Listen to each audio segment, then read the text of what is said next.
बिस्मिल्लाहिर्रहमानिर्रहीम। आज हम स्मूथ मसल को पढ़ने जा रहे हैं। ये हमारा जो मेम्ब्रेन फिजियोलॉजी है इसका इस सीरीज़ का लास्ट टॉपिक हमारा यही है, स्मूथ मसल। इसमें जो मेन हमारा फोकस होना है वो ये एक उसमें हमने फोकस करना है इनकी जो टाइप्स हैं, और दूसरा जो चीज़ हमने टारगेट करनी है वो ये है कि इनमें कंट्रैक्शन कैसे होती है, यानी कि जो स्मूथ मसल की जो एक्साइटेशन, कंट्रैक्शन, कपलिंग है वो कैसे होती है। अच्छा, सबसे पहले देखते हैं कि जो स्मूथ मसल है इनमें भी क्या होते हैं, थिक एंड थिन फिलामेंट्स होते हैं। लेकिन इनमें जो इंटरेस्टिंग बात यह है कि इनमें थिक एंड थिन फिलामेंट्स जो है वो सार्कोमेयर की अरेंजमेंट्स में नहीं होते। सार्कोमेयर की अरेंजमेंट में ना होने की वजह से इनमें जो स्मूथ मसल है उनमें जो स्ट्रिएशंस है वो नहीं होती, ये नॉन स्ट्रिएटेड मसल होते हैं। क्योंकि जब हम जो दूसरे मसल है जिनमें स्केलेटल मसल या कार्डियक मसल उनको हम देखते हैं तो उनमें क्या आती है, स्ट्रिएशन नज़र आती है। क्योंकि उसमें जो क्या होते हैं हमारे जो थिक एंड फिलामेंट्स हैं वो सार्कोमेयर की अरेंजमेंट्स में होते हैं, जिसकी वजह से हमें इस तरह स्ट्रिएशन नज़र आती है। जबकि जो है स्मूथ मसल इनमें भी थिक एंड थिन फिलामेंट्स मौजूद होते हैं, लेकिन इनमें जो स्ट्रिएशंस हैं वो नहीं मौजूद होती। एक बात ये होगी। उसके बाद आते हैं हम इनकी टाइप्स की तरह। तो इनकी जो टाइप्स हैं, एक नंबर जो टाइप है वो है मल्टी यूनिट्स स्मूथ मसल। अच्छा, मल्टी यूनिट्स के नाम से पता चल रहा है कि इसमें जो डिफरेंट है, यानी कि जो डिफरेंट स्मूथ मसल के जो यूनिट्स हैं वो होते हैं। यानी कि जो स्मूथ मसल है इसको फर्दर हमने एक स्मूथ मसल है उसको हमने फर्दर डिफरेंट यूनिट्स के अंदर कैटेगराइज किया था। जिस तरह ये जो हमारा होता है स्केलेटल मसल, उसमें एक जो सार्कोमीज होता है वो एक यूनिट है, और इस तरीके से ढेर सारे से जब वो सार्कोमीज मिलते हैं तो पूरा मसल बन जाता है। इस तरीके से जो मल्टी यूनिट स्मूथ मसल होते हैं इनके अंदर भी इसके में क्या होते हैं, मल्टीपल यूनिट्स होते हैं, और ईच यूनिट जो है वो इंडिपेंडेंटली क्या कर रहता है, वो उसके थोड़ा वो इंडिपेंडेंटली बिहेव कर रहता है। अच्छा, अब जो मल्टी यूनिट स्मूथ मसल है, एक उसको पता चल गया इसके अंदर मल्टीपल यूनिट्स होती हैं। दूसरी बात ये है वो है कि ये जो मल्टी यूनिट स्मूथ मसल है ये वहाँ पर प्रेजेंट होते हैं जब हम जहाँ पर हमें कोई बड़ा प्रिसाइज कंट्रोल चाहिए होता है। हमें हमारा जो कंट्रैक्शन पर बड़ा प्रिसाइज कंट्रोल होना चाहिए, तब जाके उन एरिया पर क्या प्रेजेंट होती हैं ये मल्टी यूनिट स्मूथ मसल है। तो हमें जो प्रिसाइज कंट्रोल कहाँ पर चाहिए होता है वो आइज़ में चाहिए होता है। इसलिए ये जो हमारे जो मल्टी यूनिट स्मूथ मसल है ये प्रेजेंट होती है iris of eye and ciliary muscles में। ठीक है, अब ये जो हमारी आई होती है इसका जो कलरफुल जो एरिया होता है जिसके दरमियान में पीपल होता है उसे हम कहते हैं आयरस। जो हमारी ये हमारी आई आ गई।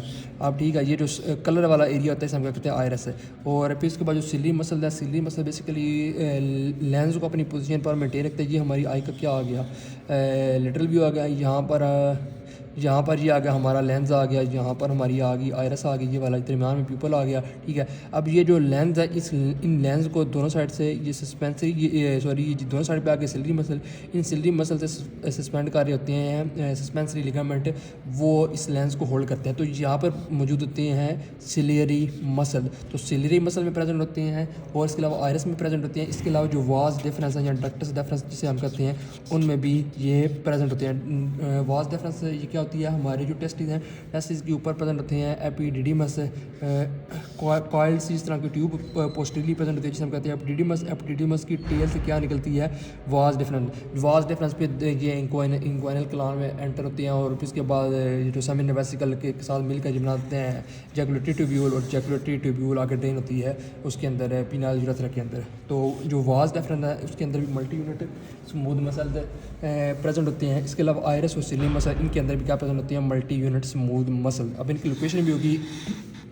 अब एक और बात इनके बारे में पता चाहिए, वो ये है कि ये डेंसली इनर्वेटेड होते हैं, यानी कि जो डिफरेंट मल्टी यूनिट्स हैं इन तकरीबन हर एक इंडिपेंडेंटली अपनी क्या होती है, नर्व सप्लाई होती है। तो इनकी इसकी वजह से जो मल्टी यूनिट है ये इनकी जो इनर्वेशन है ये बहुत सारी जो नर्व्स हैं या उनकी ब्रांचेज जो हैं वो इन मसल को सप्लाई करता है, जो डेंसली इनर्वेटेड होते हैं।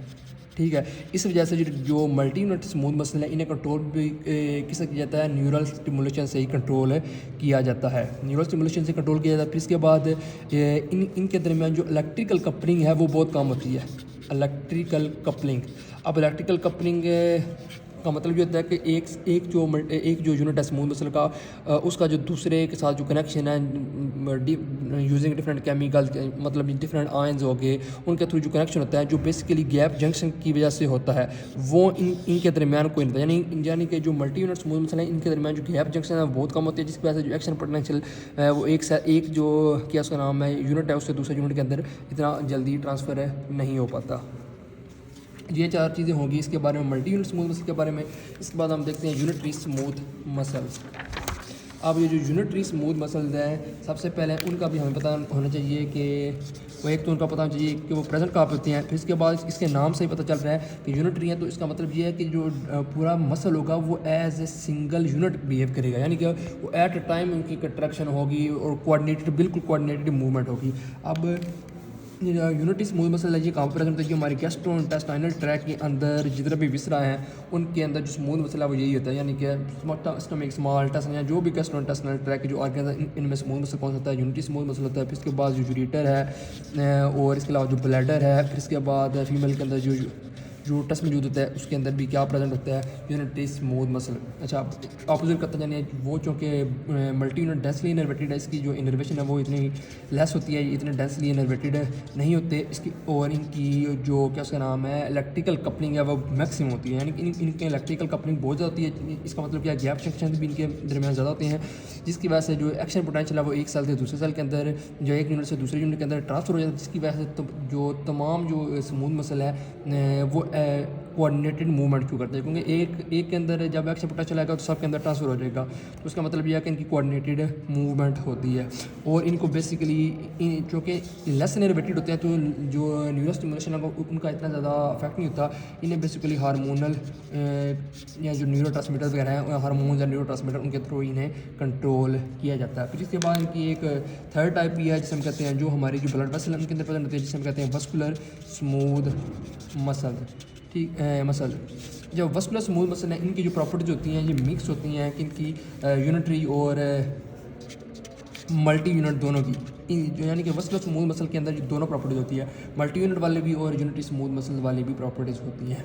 तो ये होगी हमारी स्मूथ मसल की टाइप्स। अभी जो मेन टॉपिक हमने देखना है वो ये है कि जो स्मूथ मसल है उनके अंदर जो एक्साइटेशन, कंट्रैक्शन, कपलिंग है, यहाँ आप कह लें कि जो मायोसिन का एक्टिंग साथ अटैचमेंट होना वो कैसे होती हैं, क्या क्या स्टेप्स उसके अंदर इन्वॉल्व हैं। तो अभी हम देखने जा रहे हैं excitation, contraction, coupling in smooth muscle. अच्छा, इसके इनमें और जो स्केलेटल मसल है उनकी जो कंट्रैक्शन में जो मेन डिफरेंस है वो ये है कि जो स्मूथ मसल है इनके अंदर कोई ट्रोपोनिन होती, नो ट्रोपोनिन, यानी कि ट्रोपोनिन बेसिकली रेगुलेट कर रही थी कंट्रैक्शन किसकी, स्केलेटल मसल, क्योंकि ट्रोपोनिन अगर प्रेजेंट होती थी उसके ऊपर एक्टिन के ऊपर तो जो मायोसिन हेड है वो उस पर अटैच नहीं हो पाता था। तो लेकिन जो स्मूथ मसल है इनके अंदर ट्रोपोनिन वाला कोई काम नहीं, इनके अंदर जो बेसिकली जो कंट्रैक्शन डिपेंड करेगी वो डिपेंड करेगी लेवल ऑफ कैल्शियम पे, लेवल ऑफ कैल्शियम, यानी कि अगर इंट्रासेलुलर कैल्शियम का लेवल हाई होगा तो कंट्रैक्शन हो जाएगी, जब कम होगा तो कंट्रैक्शन नहीं होगी। तो डायरेक्टली ये जो है आपका लेवल ऑफ कैल्शियम इन्फ्लुएंस कर रहा है कंट्रैक्शन को। तो स्टेप वाइज इसे देखते हैं कि जब एक्शन, ये कोई भी हमारा स्मूथ मसल आ गया, स्मूथ मसल की जो मेम्ब्रेन है वहाँ तक जब पहुँच गया एक्शन पोटेंशियल, जब एक्शन पोटेंशियल स्मूथ मसल तक पहुँचता है तो क्या करता है, इनकी जो मेम्ब्रेन है, स्मूथ मसल की जो मेम्ब्रेन है उस पर होते हैं वोल्टेज गेटेड कैल्शियम चैनल। जो वोल्टेज गेटेड कैल्शियम चैनल है वहाँ से फिर क्या हो जाती है, रिलीज कैल्शियम। अच्छा, तो कैल्शियम का लेवल, इंट्रासेलुलर लेवल क्या हो गया, इंक्रीज़ हो गया। फिर इसके बाद डिफरेंट हार्मोन्स और जो न्यूरोट्रांसमीटर्स हैं, हार्मोन्स और न्यूरोट्रांसमीटर वो क्या करते हैं, वो सेल मेम्ब्रेन के ऊपर ही प्रेजेंट होती है लिगेंड ऑपरेटेड कैल्शियम चैनल, यानी कि वो जो कैल्शियम चैनल है उन्हें हार्मोन्स और न्यूरोट्रांसमीटर ओपन करते हैं, जिसकी वजह से भी क्या होता है, कैल्शियम क्या हो जाती है, इंक्रीज़ हो जाती है। फिर इसके बाद ये जो हार्मोन जो न्यूरोट्रांसमीटर हैं, ये एक और टाइप ऑफ कैल्शियम चैनल जिसे हम कहते हैं IP3, यानी कि इनिसोटोल 1,4,5 ट्राईफॉस्फेट जो हैं चैनल जो है कैल्शियम चैनल जो है इन्हें भी ओपन करता है, इनसे भी क्या रिलीज़ होती है, कैल्शियम रिलीज़ होती है। तो एज अ रिजल्ट जब एक्शन पोटेंशियल आता है तो इन तीनों वेज से क्या होगा, इंट्रासेलुलर कैल्शियम लेवल इंक्रीज़ हो जाएगी। फिर इसके साथ साथ ये जो इंट्रासेलुलर कैल्शियम लेवल इंक्रीज़ हो रहा है, ये क्या करता है, ये स्टिमुलेट करता है जो हमारा स्मूथ एंडोप्लाज्मिक रेटिकुलम है उससे कैल्शियम की रिलीज़ को फर्दर स्टिमुलेट करता है, क्योंकि SR के अंदर क्या होती है, कैल्शियम क्या होती है, स्टोर होती है। तो ये जो कैल्शियम सेल के अंदर इंक्रीज़ हो रही है ये भी स्टिमुलेट करेगी स्मूथ एंडोप्लाज्मिक रेटिकुलम को कि वो जो कैल्शियम है उसे इंक्रीज़ करे। इसे कहते हैं कैल्शियम इंड्यूस कैल्शियम रिलीज़। तो एज रिजल्ट क्या होगा, इन सारे स्टेप्स के थ्रू कैल्शियम क्या होगी, इंक्रीज़ हो गई। अब जब कैल्शियम इंक्रीज़ होगी तो कैल्शियम बाइंड करेगी कैलमोडिलम प्रोटीन के साथ। अच्छा, अब ये जो कम्प्लेक्स बन गया इसने क्या कर देना, इसने एक्टिवेट करवा देना है मायोसिन लाइट चेन काइनेज को। अच्छा, मायोसिन लाइट चेन का काइनेज जब एक्टिवेट होगा तो काइनेज में से क्या करना होता है, फास्फोराइलेशन करवाते हैं। ये क्या करता है, फास्फोराइलेशन करवाते हैं, लेकिन किसी करवाते हैं, ये करवाते हैं फास्फोराइलेशन मायोसिन हेड की। जब मायोसिन हेड की फास्फोराइलेशन होगी तो मायोसिन हेड किसके साथ बाइंड कर देगा, मायोसिन हेड बाइंड कर देगा एक्टिन के साथ। अब एक्टिन मायोसिन की क्या होगी, बाइंडिंग होगी। इसका मतलब क्या है कि एटीपी यूटिलाइज होगी, एटीपी यूटिलाइज होने की वजह से क्या हो जाएगा, कंट्रैक्शन हो जाएगी। जब हमें कंट्रैक्शन हो रहा होगी, जब हमें कंट्रैक्शन की सपोज ज़रूरत नहीं है, आप कह लेंगे जब intracellular calcium level again decrease हो जाएगा तो उसका मतलब है कि जो कंट्रैक्शन की स्टेट है वो ख़त्म हो जाएगी, अगेन क्या हो जाएगी, रिलैक्सेशन वाली स्टेट हो जाएगी। तो इसी वजह से कहा था कि जो स्मूथ मसल में जो कंट्रैक्शन है वो बेसिकली डिपेंड कर रही है लेवल ऑफ कैल्शियम पर। जब लेवल ऑफ कैल्शियम डिक्रीज़ हो जाएगा तो क्या हो जाएगा, स्मूथ मसल क्या कर जाएंगे, रिलैक्स कर देंगे। तो ये इसका आ गया एक्साइटेशन कंट्रैक्शन कपलिंग। अभी हमने लास्ट टॉपिक के अंदर जो तीनों टाइप्स ऑफ मसल की स्केलेटन कार्डियक और स्मूथ, इनके दरमियान हमने कंपैरिजन ड्रा करना है कि इनमें क्या क्या सिमिलरिटीज़ क्या क्या डिफरेंसेस है।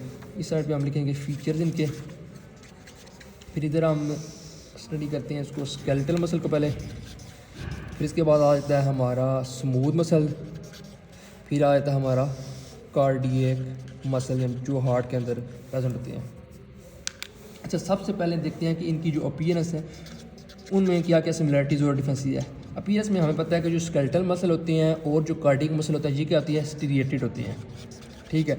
जबकि ये जो होती है स्मूथ मसल ये नॉन स्टीरिएटेड होती है, क्या होती हैं, ये स्मूथ होते हैं, इनमें कोई स्टीरिएशन हमें नज़र नहीं आती। फिर इसके बाद जो इनकी एक्शन पोटेंशियल में सिमिलरिटीज़ और डिफरेंस है वो हम देखते हैं। एक्शन पोटेंशियल पहली जो सिमिलरिटी है और पहला जो फीचर हमने डिस्कस करना है वो हमने देखना है कि जो एक्शन पोटेंशियल का जो अप स्ट्रोक फेस है, या हम जिन्हें कह रहे हैं, हम कह लेंगे जो एक्शन पोटेंशियल का जो डीपोलराइजेशन वाला जो फेस है, डीपोलराइजेशन वाला फेस या अप स्ट्रोक फेस जो भी नाम उसे दे लें, वो किस आयन की वजह से होता है। जो स्केलेटल मसल होती है इनमें जो हमने डीपोलराइजेशन वाला जो फेस पढ़ा था, ये वाला जो फेस पढ़ा था, ये बेसिकली हो रहा था वोल्टेज गेटेड सोडियम चैनल की वजह से। तो इसका मतलब क्या है, सोडियम आयन की मूवमेंट की वजह से क्या हो रहा था, डीपोलराइजेशन फेस। तो स्केलेटल मसल के अंदर जो डीपोलराइजेशन है किसकी वजह से होती है, सोडियम आयन की वजह से। फिर इसके बाद आते हैं कार्डियक में भी क्या होती है, सोडियम आयंस की वजह से क्या होती है, डीपोलराइजेशन होती है। लेकिन जो हमारा होता है ना SA नोड, जिससे जो हमारा पेस मेकर है, इसके अंदर कैल्शियम आयंस की मूवमेंट की वजह से क्या होती है, डीपोलराइजेशन होती है। SA नोड के अलावा बाकी जितने भी हैं, AV नोड हो गया, या फिर हम कह रहे एट्रिया कह लें, वेंट्रिकल्स कह लें, परकंजी फाइबर्स कह लें, इन सब में क्या होती है, सोडियम आयन की मूवमेंट की वजह से क्या होती है, डीपोलराइजेशन होती है। जबकि स्मूथ मसल इनमें कैल्शियम की वजह से ही होती है डीपोलराइजेशन या स्ट्रोक जो फेस है एक्शन पोटेंशियल का।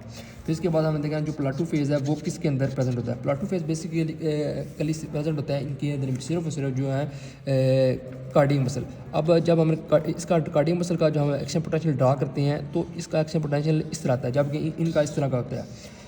अब ये वाला जो दरमियान में फेज़ आ गया इसे कहते हैं प्लाटू फेज़। इसकी वजह से एक्शन पोटेंशियल क्या जो प्रोलॉन्ग्ड हो गया। इसकी वजह क्या है कि नॉर्मली जो स्केलेटल मसल है उनके अंदर क्या होता है, voltage gated sodium channel open होता है, फिर उसके बाद voltage gated potassium channel open होता है। वोल्टेज गेटेड सोडियम चैनल की वजह से डीपोलराइजेशन होती है, यानी कि इनवर्ड नेगेटिविटी कम होती है। फिर उसके बाद कैल्शियम पोटेशियम चैनल ओपन होती है, जिस वजह से पोटेशियम फ्लक्स होता है, अगेन नेगेटिविटी स्टैब्लिश होती है। जबकि इन जो दरमियाना प्लाटू फेज इसमें होता ही है कि जैसे ही सोडियम चैनल क्लोज होता है साथ क्या होती है, कैल्शियम चैनल ओपन होती है। ठीक है, जिसकी वजह से कैल्शियम का स्लो इन्फ्लक्स होना स्टार्ट हो जाता है, जिसकी वजह से जो नेगेटिविटी है वो जो पोटेंशियल हमने अचीव किया था वो थोड़ा लंबे अर्से तक कंटिन्यू करता है। फिर अगेन जब ये कैल्शियम चैनल ओपन होती है तो पोटेशियम चैनल की वजह से पोटेशियम का फ्लक्स होता है, तो अगेन जो है वो अपनी जो नेगेटिविटी है वो वापस आ जाती है अपनी स्टेट पर। तो जो प्लाटो फेज है वो सिर्फ इनके अंदर प्रेजेंट होता है, कार्डियक मसल के अंदर, स्मूथ में भी नहीं प्रेजेंट होता, और जो होते हैं स्केलेटन इनमें भी प्रेजेंट नहीं होता।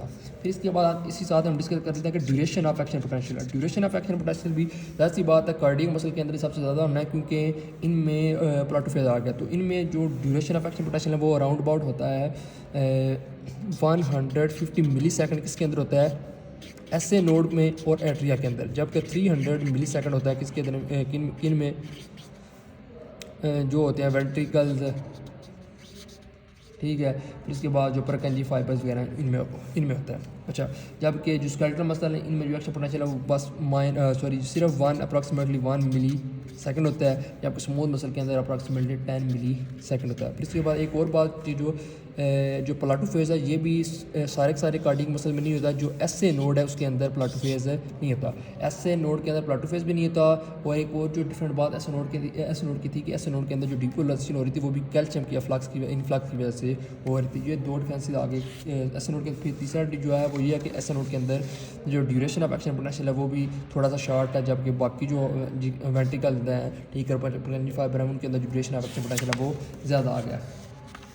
फिर इसके बाद हमने देखना है कि जो एक्साइटेशन कंट्रैक्शन जो कपलिंग है उसका जो मैकेनिज़्म है या जो बेसिक क्या उसका नाम है प्रोसेस किस वजह से वो हो रही है इन तीनों मसल के अंदर एक्साइटेशन कंट्रैक्शन कपलिंग। तो सच सी बात है, जब स्केलेटल मसल का हमने पढ़ा एक्शन पोटेंशियल आती है, एक्शन पोटेंशियल सार्कोलीमा जो है यानी कि जो स्केलेटल मसल की मेम्ब्रेन है वहाँ से टी ट्यूब्यूल तक आती है, और टी ट्यूब्यूल के अंदर मौजूद होती हैं डाइहाइड्रोपिरिडिन रिसेप्टर। जब वो क्या उसका नाम है डिपोलराइजेशन की वजह से एक्टिव होते हैं तो जो सराउंडिंग में सार्कोप्लाज्मिक रेटिकुलम के अंदर जो कैल्शियम चैनल है वो ओपन होती है, कैल्शियम क्या होती है रिलीज होती है। जब कैल्शियम रिलीज होती है कैल्शियम ट्रोपोनिन सी के साथ बाइंड करती है, और फिर इसके बाद ट्रोपोनिन सी डिस्प्लेस हो जाती है एक्टिन की जो एक्टिव साइट है वहाँ से, और मायोसिन हेड उसके साथ अटैच हो जाता है। तो फिर इसके बाद कपलिंग कंट्रैक्शन हो जाती है। जबकि स्मॉल मसल का हमने भी पढ़ा है कि स्मॉल मसल के अंदर क्या होता है, जब एक्शन पोटेंशियल आता है तो सार्कोलीमा के ऊपर जो प्रेजेंट होती है कि हम उसे कहते हैं वो वोल्टेज गेटेड कैल्शियम चैनल वो ओपन होते हैं। फिर इसके बाद जो न्यूरोट्रांसमीटर और हार्मोन्स है वो भी लिगेंड ऑपरेटेड कैल्शियम चैनल को ओपन करते हैं, जिसकी वजह से कैल्शियम इंक्रीज होती है। फिर इसके बाद जो हार्मोन और न्यूरोट्रांसमीटर जी IP3 कैल्शियम चैनल के साथ बाइंड करती है, जिसकी वजह से भी कैल्शियम इंक्रीज होती है। फिर इसके बाद कैल्शियम इंड्यूस कैल्शियम चैनल भी रिलीज होती है SR से, जिसकी वजह से कैल्शियम इंक्रीज होती है, और कैल्शियम इंक्रीज होने की वजह से क्या होती है कंट्रैक्शन हो जाती है। फिर इसके बाद हम आते हैं कार्डियक मसल में बेसिकली क्या होता है, जो प्लाटो फेज के दरमियान जो प्लाटो फेज के अंदर जो कैल्शियम इनटेक हो रहा है ना, वही जो कैल्शियम होगी वो क्या करेगी, वो एक तो कैल्शियम प्लाटो फेज के दौरान आ रही है, दूसरा कैल्शियम की एक वजह से कैल्शियम इंड्यूस कैल्शियम रिलीज होगी स्मूथ एंडोप्लाज्मिक रेटिकुलम की वजह से, जिसकी वजह से जो कैल्शियम है वो इंक्रीज हो जाएगी, इंक्रीज कैल्शियम क्या करवाएगी कंट्रैक्शन करवा देगी। बेसिकली कैल्शियम की इंक्रीज होने की वजह से सारा कुछ हो रहा है, लेकिन जो जिस प्रोसेस के थ्रू कैल्शियम इंक्रीज हो रही है वो थोड़ा सा डिफरेंट है।